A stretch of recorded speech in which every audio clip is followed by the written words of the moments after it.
I have honestly been having an absolute blast playing Palworld over the last several weeks, but I hate myself, so I decided to make things a little more difficult. That's right, I am Nuzlocking Palworld. Most of the same rules apply from a traditional Pokemon Nuzlocke, but we still have to go over them as I've changed some things to better fit this game. First off, I can only catch one pal for each island. But what constitutes an island? Well, originally there were only like 9 named regions of the Palpagos Islands, which just isn't enough. So I have taken the liberty to break up the map into 20 different zones. In each zone I can catch a single pal of my choosing, as well as any alpha pals that may be in the zone. As always, if instead of catching the pal I were to accidentally kill it, that pal encounter is forfeit. If any of my capture pals were to faint, they are dead forever. If I run out of all available pals in my party, I may go back and get pals from the pal box. However, if I die, the run is over. Finally, if I can beat all 5 towers on the Palpagos Islands without dying, then I will have successfully Nuzlocked Palworld. This is a pretty experimental rule set, and I have yet to see how eggs and breeding will factor into this, if they even will at all, but for now, these are the rules I will follow. So, let us begin. Our journey begins with selecting a base location. This spot with flat ground should do just nicely. I assemble a foundation, a few walls, and a roof to make my very minimalist home. I continued by crafting a bow and some arrows, which would be the perfect tool used to hunt wild pals. Before I could catch my first pal, nightfall was upon us. I was without clothes and the temperature was dropping, so I began to take damage from the cold. Though I do have a campfire back at base, Palworld has a raid mechanic in the game. What this entails is seemingly at random, a group of thugs or wild pals will come and raid your base. I don't know too much about what triggers a raid, but that it seems to only happen when you are at your base. So to make sure I survive the night while I am palless, I'll be borrowing someone else's fire to keep warm. The following morning I went out to capture my first pal. Originally, I had 2 in mind. The first being a Cativa, as it is a very versatile base worker and has the ability Cat Helper, which allows us to carry more supplies while Cativa is part of our team. My second choice was a Tansy, the dexterous primate pal. They have even more work suit abilities than a Cativa, and a wild partner skill that allows them to shoot an assault rifle.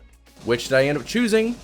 Neither, because I impulsively caught a Foxparks. While catching this pal meant we were going off script, it wasn't all bad. Admittedly, Foxparks only has a kindling ability back at base, so it's far less versatile than my original 2 choices. However, kindling at a furnace is one of a few base actions a player can't perform on their own, so if we need any ore smelted down in the future, and we will, we already have that covered. Plus its partner skill, Huggy Fire, an ability that allows you to turn Foxparks into a makeshift flamethrower, will prove very useful in the near future. So now that I caught my first pal on the island, I can finally start hunting other pals for material. The first up is some lamb balls for their wool. Wool can be crafted down into cloth to make all sorts of useful items. Wool is also a component used in making a bed.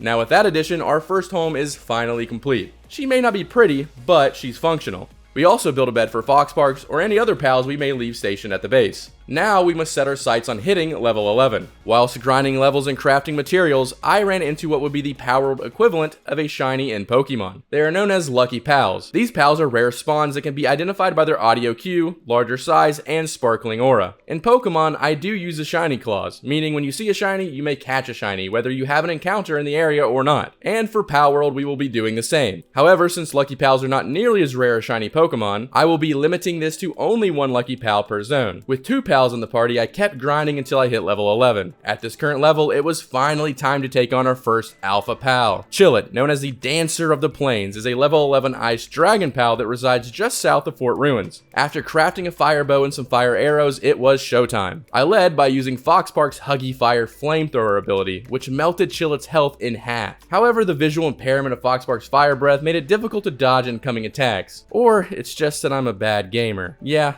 it's probably that last one. After splitting from Foxparks, having the extra target for Chillet to focus on made the rest of the fight a breeze. That is, until I caught myself on fire with what I believed to be my own arrow. Anyway, once I felt like Chillet's health was low enough, I started chucking spears. Luckily, it only took 2, for my health was getting very low. Now with a party of 3, one of which was an alpha, I was starting to feel a bit better about my odds of surviving in this world. But I couldn't get too confident just yet, as I needed to leave for the next zone. Speaking of the next zone, I needed to get there in a hurry. You see, the pal I want to catch in zone number 2 is known as Daydream. Daydreams are among the few pals that only spawn at night and linger around just for a bit in the early mornings. But getting to the next zone proved to be rather difficult. Not only was it so dark I could barely see in front of me, but I also had to scale up a cliffside in the pitch black as well. Luckily for me, Foxparks was able to light up the way.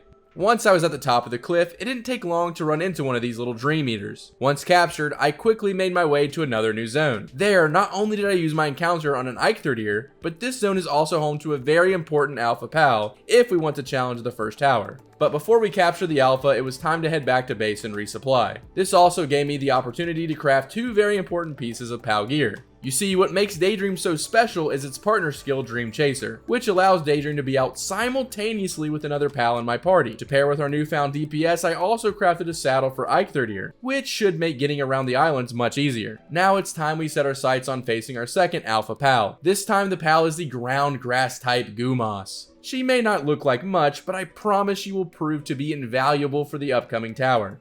Now that we have captured Gumas, all that stands in our way is leveling up to 20 before we take on our very first boss. Many crafted spheres and arrows, and of course a few dead pals later, we finally hit level 20. After heading to the tower, I gave it one last look before heading in.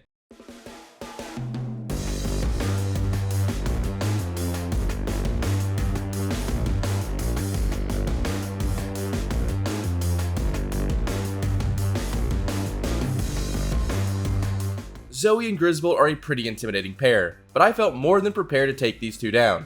I sent out Tina the Gumas to immediately start whittling down the electric pair's health bar with super effective damage. I did decide to switch out a few times just to give Gumas a break and regen some health. Zoe and Griswold's moveset is pretty straightforward and relatively easy to dodge. On top of that, Griswold focused far more on attacking my pals than me. I sent Gumas back out to finish what we started. A few ground attacks later and a barrage of arrows by yours truly, and the first tower was complete. Now don't get me wrong, I was feeling accomplished, but they do call this the tutorial tower for a reason. I promise it only gets harder from here. Okay, so now we have one tower behind us, but the list of things to accomplish before we can take on the next tower continues to grow.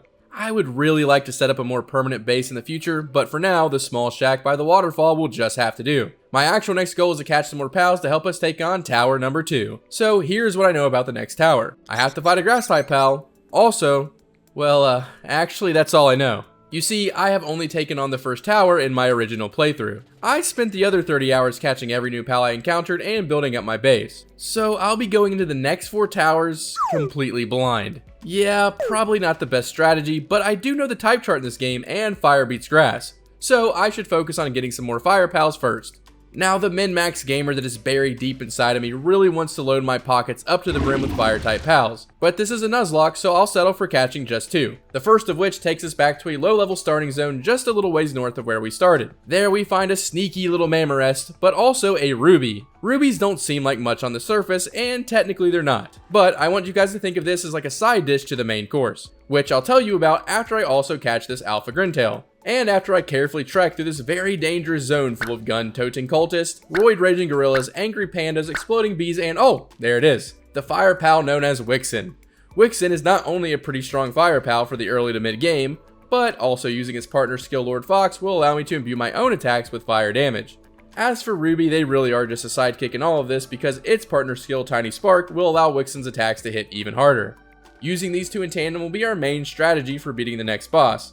But I'd really like to hit level 30 before we take it on. Seeing as I got bored just crafting materials and killing pals to level up, I decided I would explore the map for a few more alpha pals to add to my collection. I caught a Pen King who will be a huge help back at base. I also caught an Azarobe out by the water. A Sweepa was waiting for me near the location of where we caught Tina the Gumas, and since I had fast travel points close to their arenas, I managed to capture a Catras and a Bushi as well.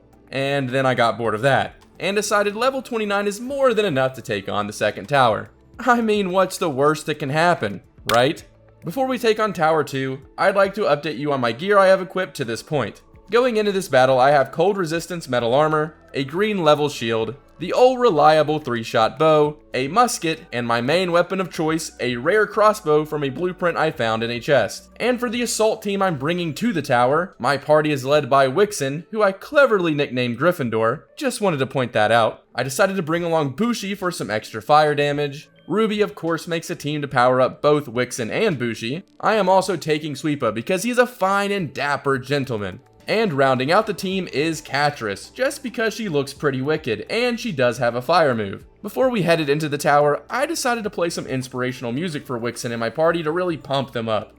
Do it, do it, do it, do it now. Lick it good, suck this just like you should. I am so sorry. I don't know how that happened. Let's go ahead and take on that tower now.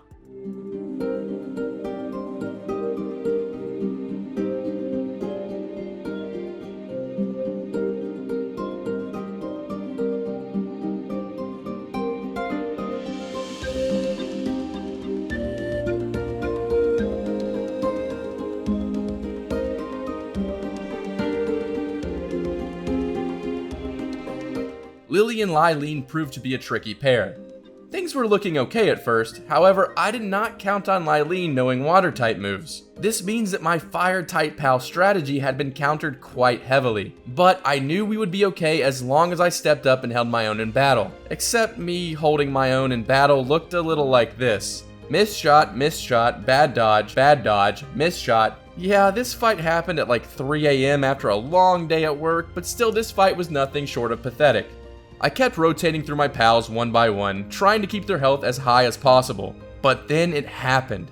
My catchers fell in battle, and I knew this was avoidable, but I had to put it in the back of my mind and keep fighting. Eventually, we were able to whittle her health down, and BAM! We stay unpunished. Well, sort of.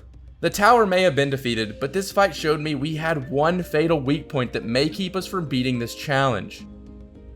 I'm trash. I dropped catchers from the party and went back to base. If I'm going to beat this Nuzlocke, I know what I have to do. And do it, I shall. Okay, I'm sorry, but this is getting way too dramatic. Let's just start the training montage already.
Strike.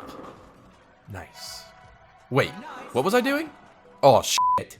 I have finally returned from my training, and you're probably wondering, am I better, faster, or stronger? And the answer is no. I lost all of those fights. Even the girl from the Animal Crossing game came out of the screen and kicked my ass. So now it's on to plan B, which is all about concealing our imperfections. Wondering how? Well, hold that thought. Frankly, I'm tired of staring at this eyesore. Oh, much better. Very gray and kind of looks like a prison block. Oh well, it's Palworld. So how do we mask our flaws, you ask? Well, plastic surgery normally, but this time it's damage. With that goal in mind, we must pursue two objectives. Firstly, we need to locate an alpha pal known as Beacon. This encounter marks our first meeting with this electrifying creature, and if I manage to capture it, we'll have our first flying mount for the team, which will be so nice. Yet, the allure doesn't end there. Some alphas in the wild have rare drops, and Beacon in particular happens to carry the schematic for the coveted gold handgun. And trust me, this little beauty will prove very useful in the next tower. So I set off on my quest to find the alpha Beacon, and catching this thick boy along the way. Then suddenly I heard a noise that caught my attention, and that's when I saw it. A large sparkly dire howl, and my second lucky— oh, well, doesn't matter now. It didn't take long after that mishap to find the big alpha bird. However, that's the only thing that wouldn't take long involving Beacon. After catching it, I came back to keep farming for the schematic. And I came back, and back, and back. I mean, this took hours. Now I'm knee deep in feathers and my hard drive is full of clips from these Beacon fights. So much so that I've used it as blurred background footage for every clip that needed one in this video so far. But I got my gun. Earlier, I mentioned that our insatiable thirst for damage would lead us down two paths. The first was, of course, obtaining the legendary handgun. However, the second involved pursuing a pair of +2 attack pendants, which are found in the purple chests at the end of dungeons. Unfortunately, due to how long the former dragged on, I could only muster enough patience to delve into a handful of dungeons, resulting in the acquisition of 2 non-rare life and defense pendants. Yay! My plan was to reach level 40 before tackling the third tower, gradually progressing while going through my laundry list of tasks before our impending battle. Similar to Gumas reigning as the champion of the first tower and Wixen claiming victory in the second, it became evident that for this third tower, having a central PAL to build our team around would be crucial. The next tower's PAL boasts an electric dragon typing, making an ice or ground type ideal. Hell, why not both? Unfortunately for us, this PAL is only obtained through eggs, breeding, or dungeons, and that's against the rules of this run. So then I set my eyes on Anubis. Not only is he an incredibly potent ground type, but his ability to imbue player attacks with the ground type damage would have been an insane help. However, the risk of facing a level 47 alpha was just too great. So, who did I choose as our Tower 3 champion? Warsect, a formidable grass ground type PAL, emerged as the perfect choice. With his partner skill Hard Armor, he will significantly boost our defense. Additionally, considering the importance of an ice typing, I've already enlisted our Sweepa, whose ferocious trait makes him an easy add to the team. To complement Sweepa, I've recruited Swee, utilizing one of our zone encounters. Swee's presence enhances Sweepa's damage output through his partner skill, making him a valuable asset solely for that purpose. Beacon earned his spot on the team primarily for transportation, facilitating our journey to the tower nestled atop a volcano in the southwest. Rounding out our team is Verdash, who initially I reserved for a potential encounter with Anubis. However, Verdash did know a ground move and had a solid attack stat, so he was a fine choice to finish out the squad. Now that our team is in order, it was time to focus on me. I crafted myself a Giga Shield and some refined metal armor. Then it was off to Fisherman's Point to buy some ammo from the vendor, because what the hell else am I supposed to do with all these damn feathers? Upon hitting level 40, it was finally showtime. The trek up the volcano went off without a hitch. Well, almost. Once at the top, I didn't have time for a cinematic shot because I swapped to my pendants and was literally burning alive, so here we go.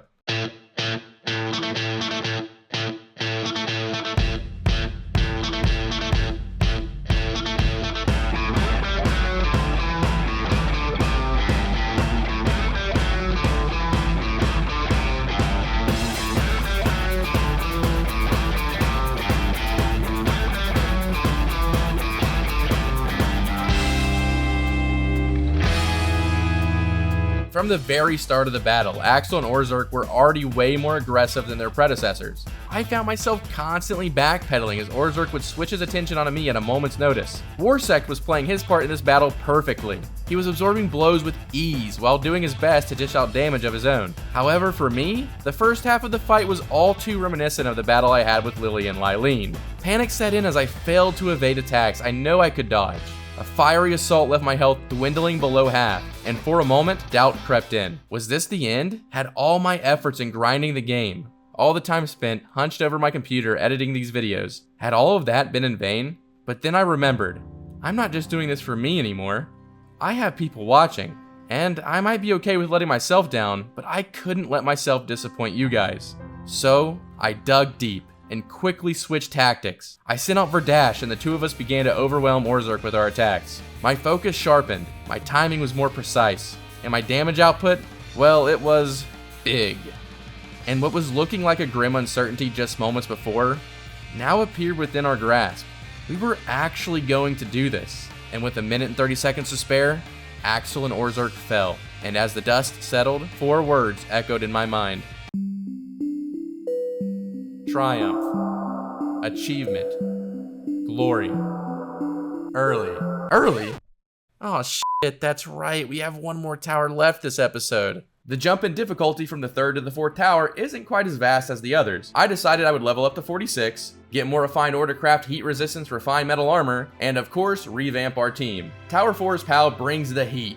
Literally, it's a fire PAL. So my immediate thought was to capture the level 45 Alpha Jormuntide that I kept running into close to the center of the map. So I set off to capture the Emperor of the Sea. Jormuntide was a nice change of pace from fighting these stressful tower bosses, but that's when I had a serious lapse in judgment. No, I'm an idiot. I killed the Jormuntide and forfeited the encounter. This blunder was a major setback in my plans. However, I remember catching an Azarobe early on in my adventures and figured, hey, that's kind of the same thing. As I was scouting for potential new members for the team, I ran into a lucky Robinquill and quickly put him to work in our base. Crazy enough, our good fortune didn't end there. I also found a lucky Kelpsie. This had to be a sign from the gods, as this pal's partner skill Aqua Spout was perfect for the next tower. I also added a Gobfin to the team, as its partner skill would increase my own attack damage. Now the only thing really left to do was replace my handgun ammo that I've used up since fighting Axel and Orzhov. And honestly, I was getting so sick of just grinding materials, so I figured my best bet would be to buy some. If only I knew a way to get more money. Oh no. Maybe it's the Stockholm Syndrome sinking in, but as I looked upon the large yellow bird that I hated just moments earlier, I couldn't help but reminisce on all the times that we had. Monday morning blues, I open my eyes, and I'm greeted by a cute little smile. The world is new with you by my side.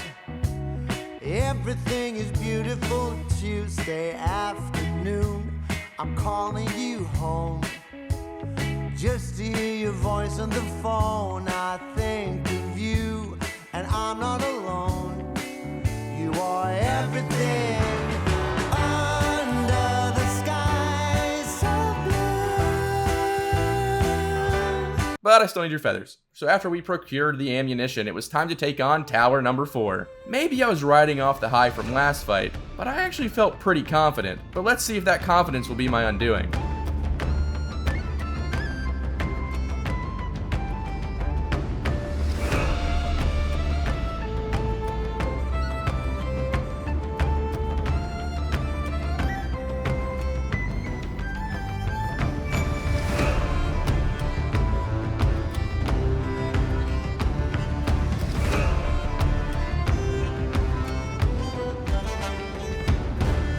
Marcus and Phaleris are all about big, flashy attacks. It just so happens that those attacks can do some serious damage.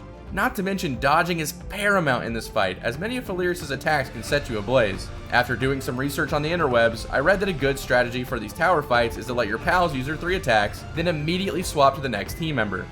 Keeping your party ever rotating not only allows your pals to heal, but it takes advantage of their maximum damage window. Taking notes from my last tower fight, I tried to be more aggressive when fighting Phaleris.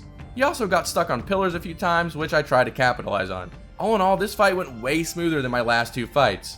And now I'm starting to build confidence this Nuzlocke may actually be possible, but I know that the fiercest challenge yet still lurks in that final tower.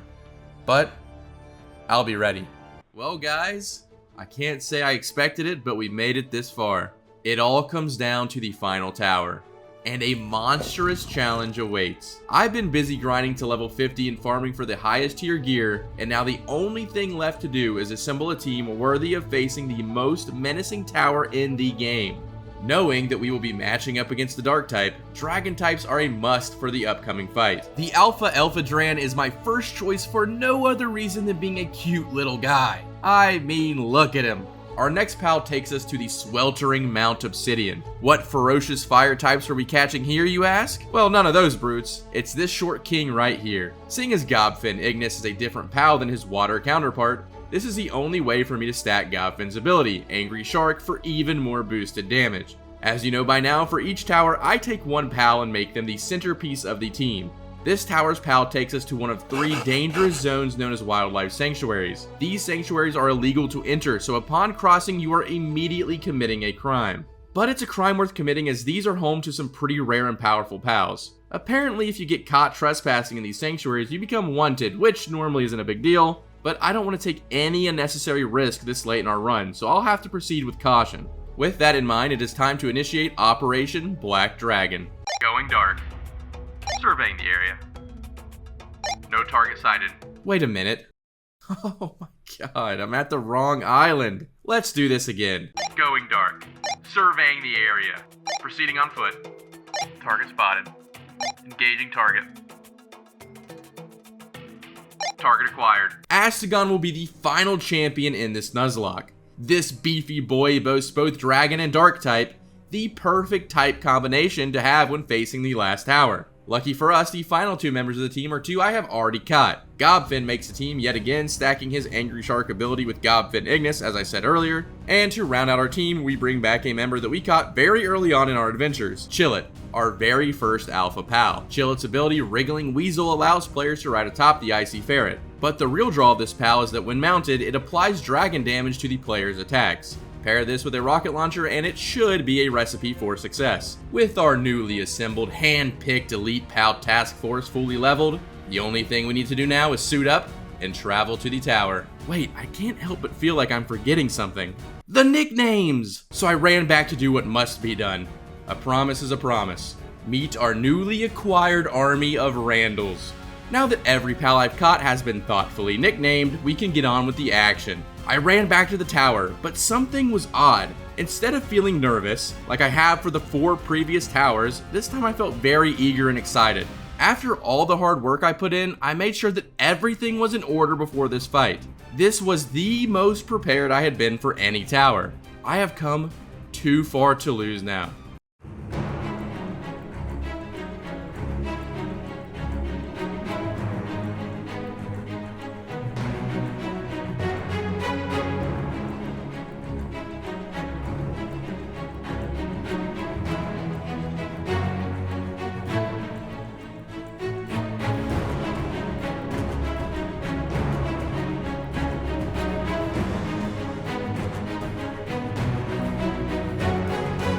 Shadowbeak, unsurprisingly, has the highest health pool amongst tower bosses. With its 200,000 health, that makes it 53,000 more than Marcus and Phalaris. I relied heavily on my rocket launcher for this fight, as the damage output is insane, but with the drawback of a very slow reload.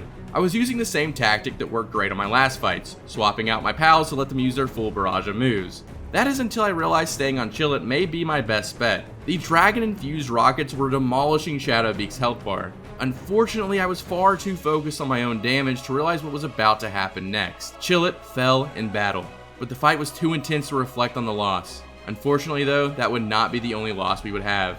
In fact, one by one, my pals succumbed to the mighty power of Victor and his shadowy partner, each loss making things look more and more grim. My only hope left was that Randall and I could manage to whittle down the health of Shadowbeak before time ran out. All my preparation for this fight came in handy, as Astagon and I were able to do just that. And there I was, BMing the lifeless corpse of my final opponent, knowing I had just successfully completed my very first Nuzlocke. Not just in Palworld, but in any game. Look, as much as you can clearly see I was trying to set up some sad narrative leaning over the corpse of my dropped pals, I was ecstatic. I mean, hey, this ain't Pokemon, this is Palworld. These guys are just tools for my I mean, I love them dearly, and the Randalls will be missed very much. You can't blame me for feeling accomplished though. This was the first Nuzlocke I have ever completed, and it felt really special to do it in this game specifically. This channel is built on the back of Pokemon videos, and I've sunk an ungodly amount of time into this game across like 4 different worlds. So for now, I think I'm gonna take a little break from the Palworld content, but know it will return someday.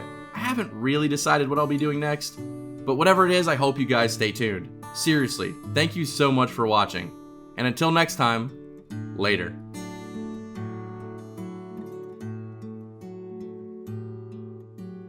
Oh, and for those piping up in the comments, I'm not dying when I jump off these. Come on now.